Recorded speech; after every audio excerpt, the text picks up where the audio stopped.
বৰষুণৰ বতৰত স্পাইচি কিবা খাব মন যায় ন, মিঠা খাব মন নাযায়, জ্বলা দি কিবা খাব মন যায়। সেইকাৰণে বনাইছোঁ পাস্তা। কেপচিকাম, বিলাহী, পিঁয়াজ, অকণমান কেঁচা ধনিয়া পাত দিছোঁ। তাৰপিছতে পাস্তাখিনি বইল কৰি থৈছিলোঁ, এই পাস্তাখিনি দি দিম। মোৰ এইটো স্পাইচি পাস্তা, মোৰ ৰেচিপিটো মোৰ খাই ভাল লাগে। এয়া মোৰ হেল্পাৰ, এয়া এইবোৰ চব গোটাই আনিছে। কি কি দিম আমি ইয়াত? চীজ দিম,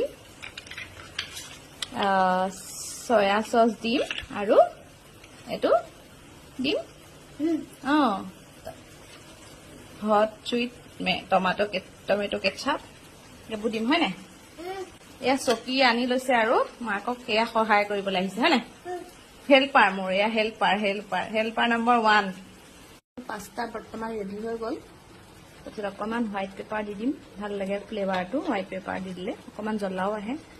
তাৰপিছত আকৌ ৰেডি, কালাৰটো ভাল হৈছে, ধুনীয়া হৈছে। আমাৰ মইনাই খাব এতিয়া হয় নাই? Tasty pasta.